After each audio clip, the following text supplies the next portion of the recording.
Today, we're going to show you what is new in Chinese cooking.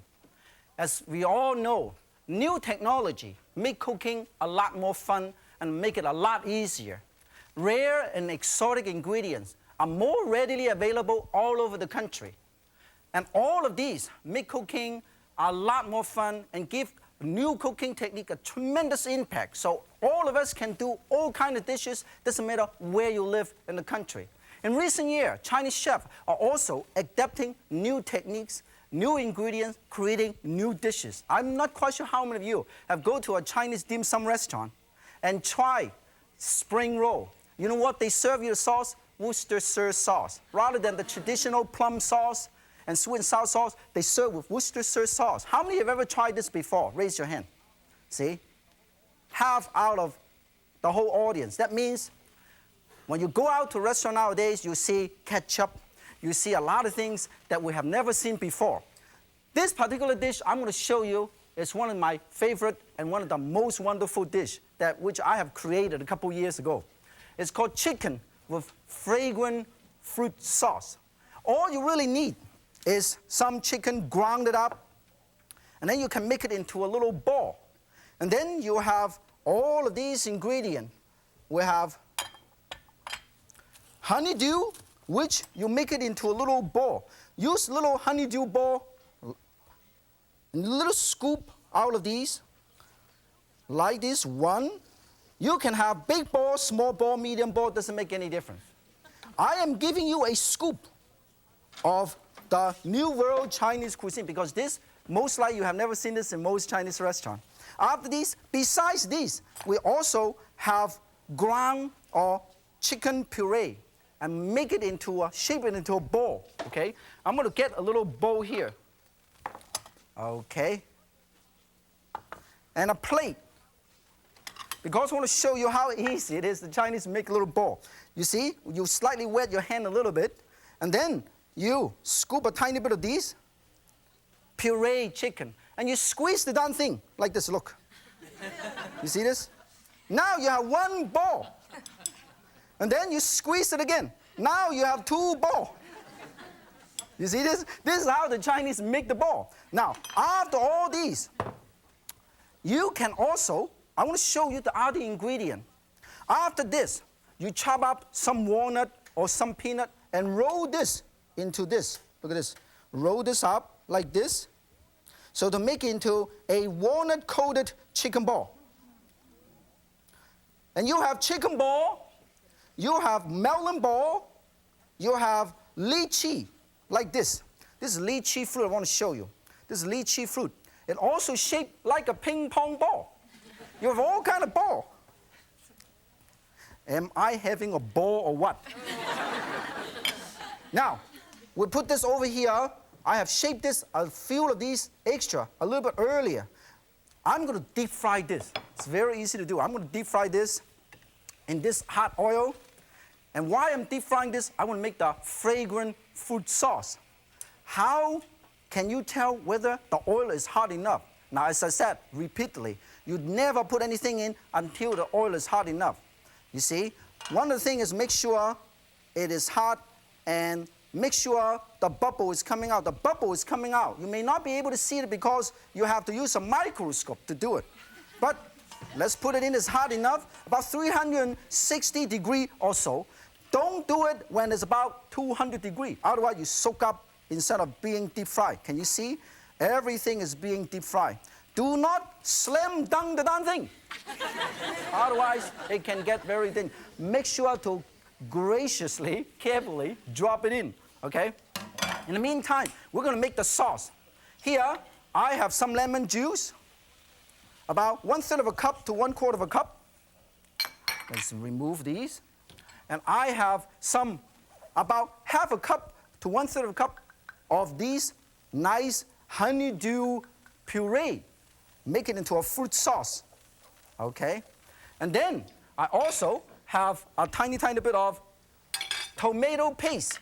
Or you can use ketchup, but I use tomato paste. Make sure, stir them up, make it into a nice, sweet sauce. Bring it to a boil. Make sure you bring it to a boil, okay? Mix them all up nicely.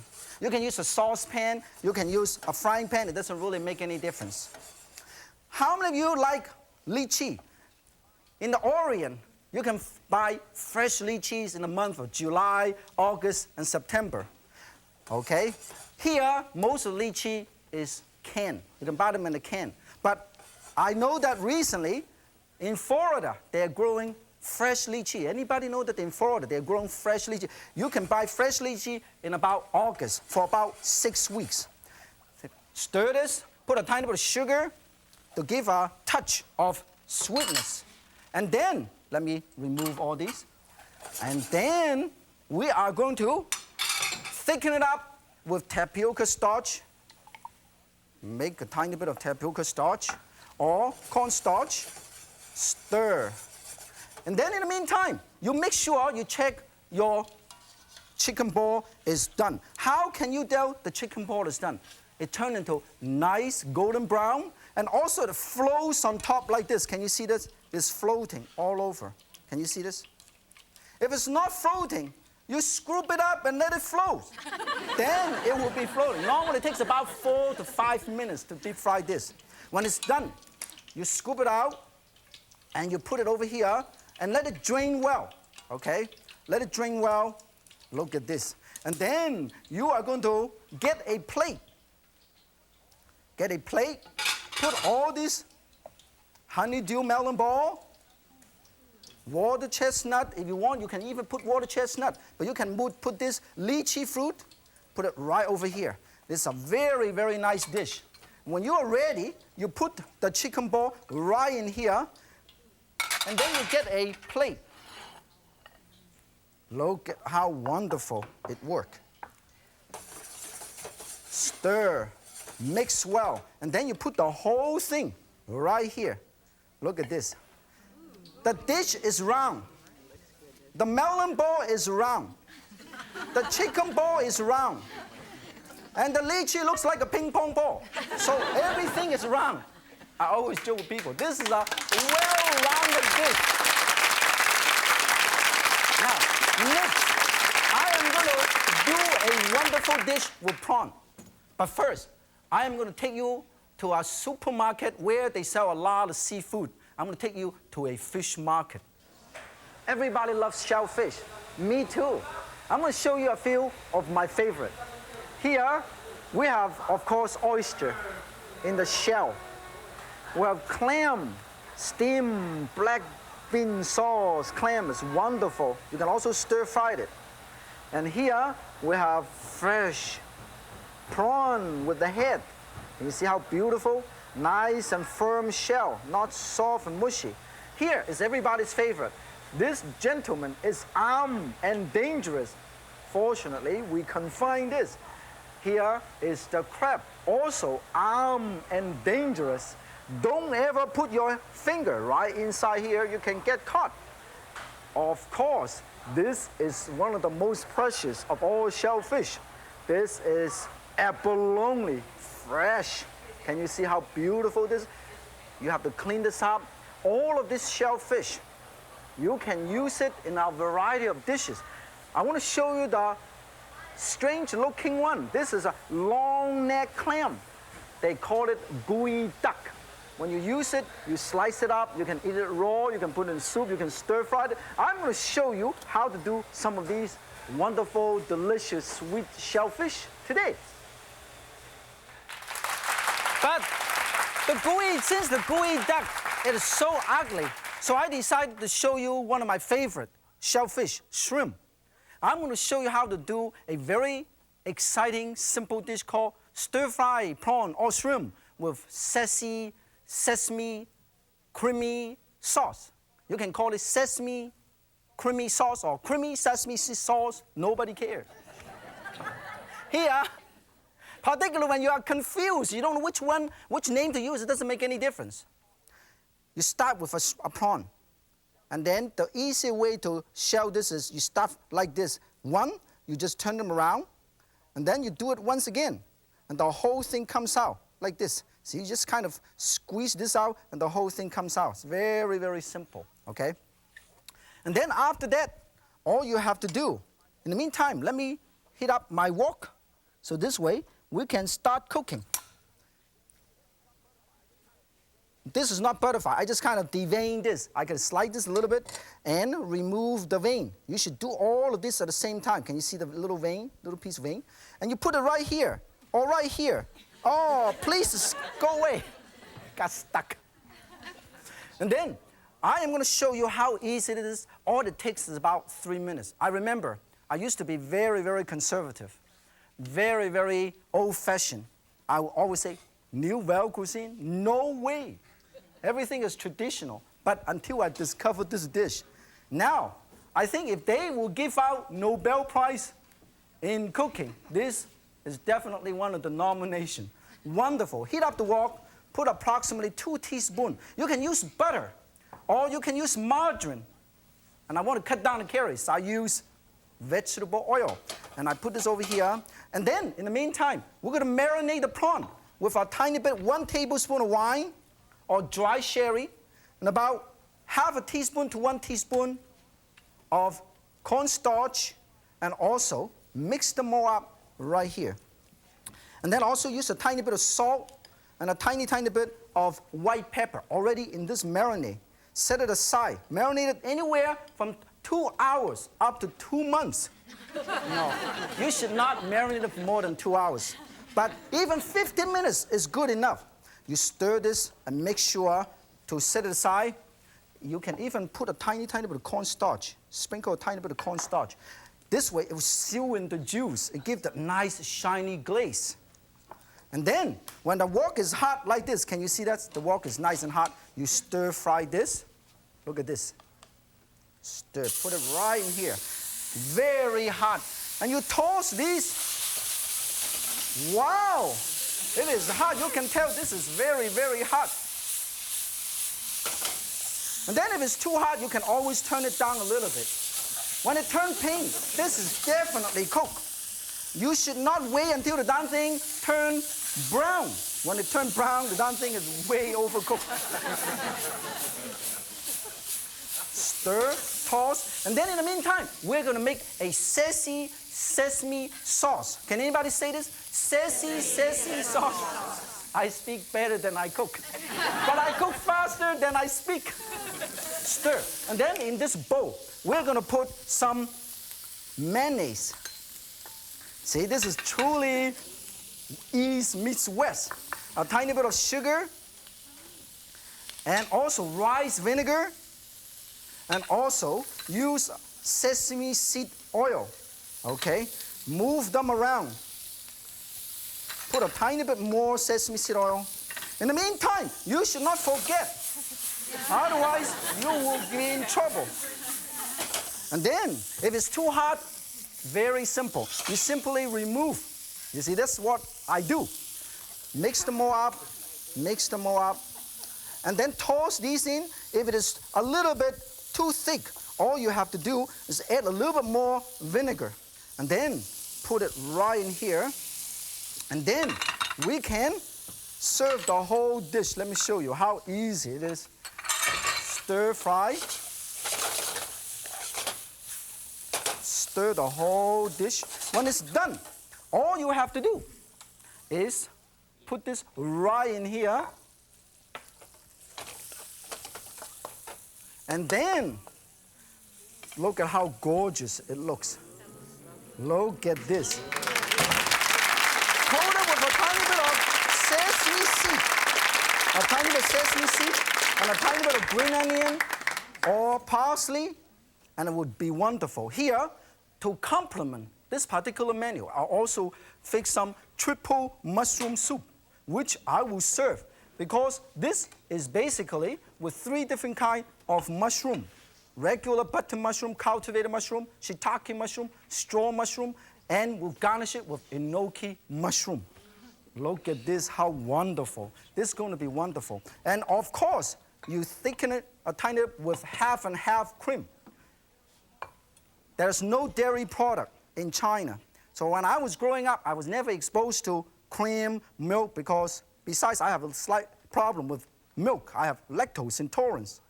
So when I was growing up, I never was able to hear or hear half and half So I always got mixed up.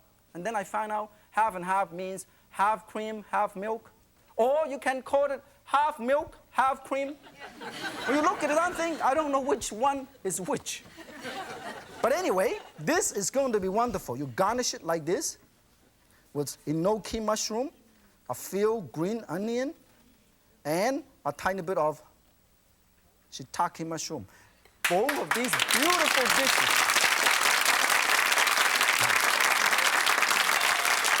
Some of you may be thinking, the way that 3 mushroom soup was made, wasn't that French? Because we use half and half. Here to answer that question and many more on East and West cooking, internationally renowned chef, author of this wonderful art of cooking, my good friend, Master Chef Jacques Pepin.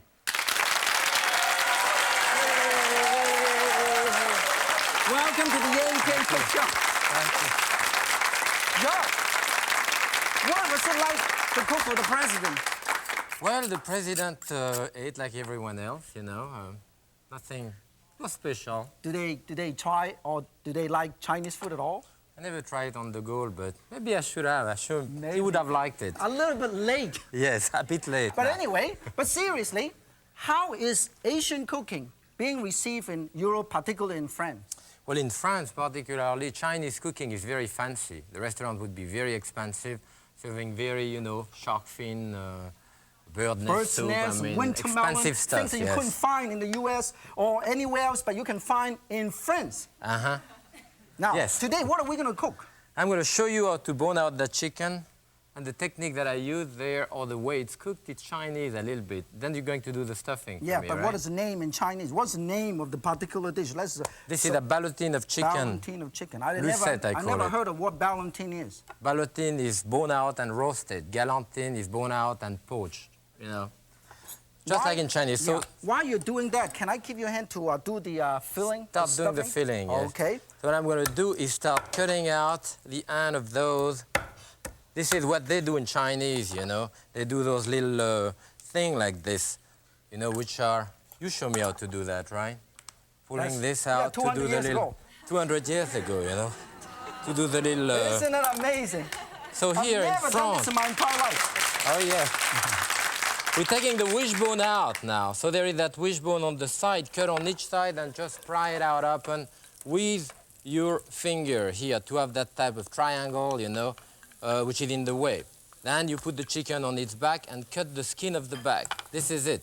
Now what you have here to bone out the chicken, you have the joint of the shoulder right here. That's where it's being held to the carcass, and the joint of the hip right there. This is the only place where you need a knife. So I know there is a joint here, I can feel it. I put the knife on top of it, start cutting and wiggle the knife. That will make it slide directly into the joint. The same thing on the other side. Then after I grab the chicken this way, start pulling here, pulling on the other side. As you can see, now the front, the sternum, I put my 2 fingers here and pull it down. It's like I'm taking his pyjama off, you see. Then here... Ready to go to take a nap. Yes. Now the little oyster at the leg, and I crack it open at the joint, cut right through the joint and pull it out. Same thing with the other leg. You cut that little oyster, which is very good meat, open it, cut through that joint and pull it out. This should take you about 45 seconds or so, you know, to do a chicken about this way. Oh, it takes you 45 seconds. Yes. It took me 45 years. Now look at the fillet here. Again, I will just use my thumb and run it around the bone to pull it out. Again, without knife, I have the fillet. You see that carcass here? We're held at the joint here and there, at the end of those 4 bones here. That, of course, we use for stock, Chinese stock, French stock, stock market. Stock? Okay, now we want to take the leg, the bone of the leg. And you cut around so that you can hold it. And that's it. Again, you scrape. You see, I don't cut that much with the knife. You scrape. Until I'm at the knees here. This is amazing. Then I have to cut around the knee. You see? And after I've cut around the knee, then I start scraping again. And now I'm at the end of the leg. as you can see right here. I don't want to cut this, otherwise the skin is going to shrink. So use the back of the knife to break the bone, so you can keep this. Same thing on the other side. You see, when you do a chicken bone out like this and you do a pate, as soon it costs more because it's bone out, and it really doesn't take that much time. If you know how to do this also, then you know how to do a pheasant, you know how to do a quail, you know how to do a duck, you know how to carve in the dining room, because you always use the same place, you know. Again, I break it here, and now we have the whole chicken bone out. We can do those filets. I tried it 45 times and still couldn't get this. Right. You see the fillet here.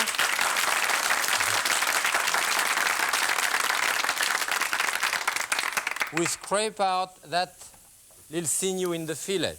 You can see there is that sinew here. If you hold it on the table and scrape it out, that's it. Now we reorganize Mother Nature. We put this here where there is no chicken, so that you want one layer of meat, one layer of skin, and one layer of meat. Now we can put a little bit of seasoning on top, salt, pepper, Chinese cooking here. How about a tiny bit of Chinese 5-spice powder? That'd be terrific. Sichuan peppercorn. That'd be great. Good. And we do have now a stuffing. No, while you're doing that, what I did is I browned approximately 1 cup of onion and about 1 cup of chopped water chestnut and some shiitake mushroom. About 12 shiitake mushroom, and also a tiny bit of green onion, and I season it with a tiny bit of salt, sesame seed oil, better than mine. Oyster flavors. I feel great. Yes, when so do I. I always tell you the truth. We stuff this with a red peppercorn puree, with meat, with mushroom, as we are doing here, as well as spinach. You spread it out, then you turn it. Bring it back together, the skin of the neck a little bit. What you want is to reform the chicken. Turn it around. Now it is in a good shape. Tie it up. And now we're going to tie it up. Cross his leg, makes him happy. And you use a cotton twine, you know, that type of twine, which is not nylon, of course, and which is soft. You going around and you make a knot with the 2 legs here. And after that, you start tying it up this way, this way, this way. Now that I have your attention, this is only this. May I have your attention, please? Yes. This is a half inch for the people who have a boat, or for the brownies here. Now, be sure to keep this flat so it slides underneath, and bring it here. Again, very easy. And we cut the string, we roll it around gently. Roll a couple more times, have some fun. No, after. Then we bring it around. Can you imagine Jacques can do with this little baby knife when he does turkey? This is what he used. Okay. And this is where we started. So here now we have a whole galantine. We call it like a chicken sausage, you know. After that, we're going to steam this. We're going to steam that. And this is really what I learned from the Chinese. You know, steaming it for a while, it makes it very moist and nice. Then after we roast it, we keep the moisture in it. What other stuffing can we use? We're going to steam this. You have different layers, right? Okay. So you can do that with we've done it with spinach. Yeah, we can show it. Yes, we've done it with spinach and fontina cheese here. Then a puree of red pepper with chives and all that. That's good. After we steam it, what are we going to do? After we steam it, we take it out of the steamer and put it in the oven. In the oven, which roast it we for already half an have hour. done. We are going to go over there. Why? And it's go going to get ready. Yes. So as you can see, the seasoning can be changed. The ethnicity of the dish will be determined by seasoning. I mean, if you put Chinese ingredients, 5-spice powder, it becomes Chinese, and of course, Italian and so forth. Look at that, how beautiful it is. Let's get this out. Okay. Wow! This is hot. Then we strain this here. Strain the sauce. Cook the garlic. Now we cook it. So we have some garlic here, which has already been blanched, you know. Yes. And we put the blanched garlic in there. And we want to thicken that slightly with a little bit of potato starch or arrowroot. You use potato starch, right? You use potato starch, or you can use corn starch. Yes. Chestnut powder, any of this, you know. Just to give it a bit of thickening agent. Yeah, I can do it for you. Yes, during that time I remove this. This is still quite hot. Just out of the oven. The sauce is ready. It's perfect. We shut it off.